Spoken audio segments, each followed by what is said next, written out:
Bakunzi ba channel inama nziza ku buzima, twongeye kubasuhuza. Uyu ni wa mwanya tubaganiriza ku bintu byinshi bitandukanye byafasha ubuzima bwanyu kumera neza no kwirinda indwara zitandukanye, bityo bigatuma ubuzima bwanyu burushaho kumera neza mukabaho neza. Mwibuke gukanda subscribe kuri YouTube channel inama nziza ku buzima, ndetse mukande no kunzogera iri iruhande mujye mubasha kubona amakuru igihe tuyashyizeho, kandi twakira n'ibitekerezo byanyu mwanditse muri comment kugira ngo tuzabone icyo tubaganirizaho ubutaha. Ibyiza byo kurya igisheke kenshi mu buzima. Inzobere mu by'imirire zemeza ko kurya igisheke bifite akamaro kenshi karenze kumara inzara n'inyota. Ibisheke bibamo isukari karemano n'uruhurirane rw'ibinyabutabire umubiri w'umuntu ukeneye ngo nyirarwo abeho neza. Kimwe mu bitangaje mu gisheke ni uko kivamo isukari ikorerwa mu ruganda igatera diyabete, ariko umutobe wacyo w'umwimerere ukarwanya diyabete. Igipimo cy'isukari mu gisheke cyo bita glycemic index ni 43, bityo n'abarwayi ba diyabete bakaba batabujijwe kukirya. Impamvu ni uko isukari yo mu gisheke itunganyirizwa mu mwijima aho kuba mu mara nk'uko bigenda ku isukari yavuye mu ruganda. Bituma rero isukari nyinshi idakenewe isohoka, bityo igipimo cy'isukari mu mubiri ntikizamuke. Igisheke gifite intungamubiri na za vitamine zinyuranye, muri zo twavugamo nk'ibyo bita polyphenols, zikaba zizwiho kwirukana imyanda n'uburozi mu mubiri, calcium, potassium, magnesium, manganese, ubutare cyangwa se icyo bita fer. Izo bita amino acid, izi nizo zikora proteine nyinshi mu mubiri, zose zizwiho gufasha umubiri gutwika ibinure. Ese isukari yo mu gisheke uhekenya itandukaniye n'iyakuwe mu gisheke mu ruganda?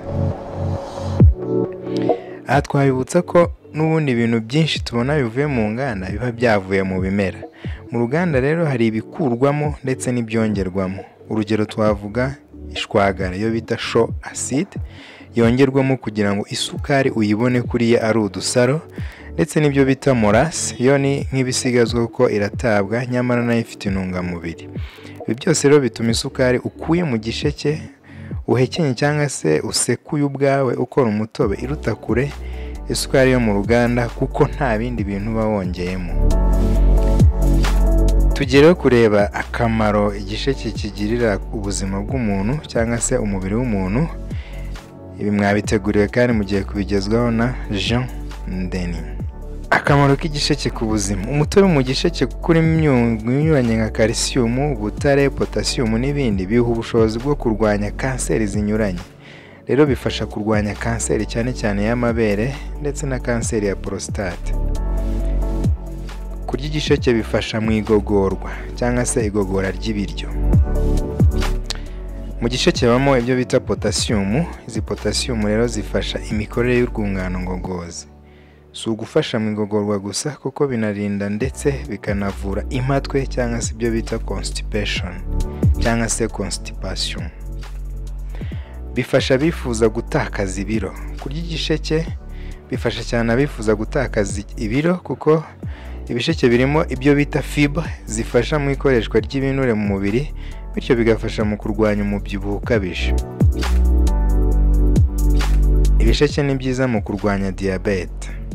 Nk'uko twabibonye, igipimo cy'isukari kirimo si kinini, bityo nubwo kiryohera cyane, ahubwo gifasha umubiri gusohora isukari idakenewe, bityo ibyago byo kurwara diyabete bikagabanyuka.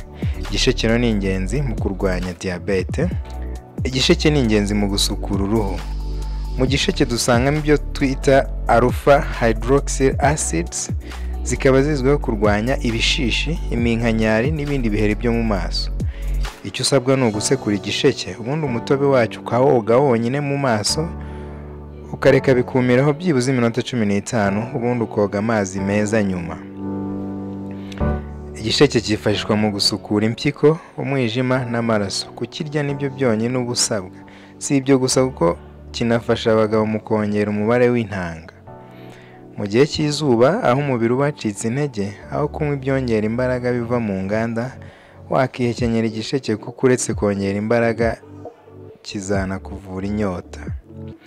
Umutobe wavuye mu gisheke kimwe no kugihekenya bifasha mu guhangana n'ubushyuhe uba wumva iyo urwaye indwara zifata mu myanya ndangagitsina nk'imitezi n'ubwanwa bw'umuyoboro w'inkari, ndetse bikanafasha mu gusohora utubuye two mu mpyiko, ibyo bita kidney stones. Igisheke gifasha mu kurwanya indwara zitandukanye. Kuba harimo ibirwanya uburozi mu mubiri bituma igisheke gifasha umubiri wacu kongera imbaraga z'ubudahangarwa, ndetse bituma igipimo cy'ibyo bita bilirubin kiba cyiza, bityo bikarinda indwara z'impyiko ziterwa na mikorobe.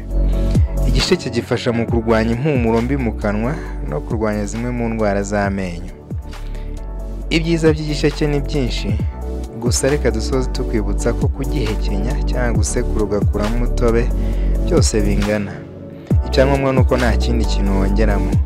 Niba ufite ishinya n'amenyo byoroshye rero ntuziyangize ugihekenya, uzashyire mu isekuru ubundi ukuremo umutobe ubare unywa. Tugushimiye uyu mwanya waduhaye. Inama nziza ku buzima nakagaruka. Mwibuke gukanda subscribe kuri iyi YouTube channel Inama Nziza ku Buzima, ndetse mukande no kunzogera iri iruhande mujye mubasha kubona amakuru igihe tuyashyizeho, kandi twakira n'ibitekerezo byanyu mwanditse muri comment kugira ngo tuzabone icyo tubaganirizaho ubutaha.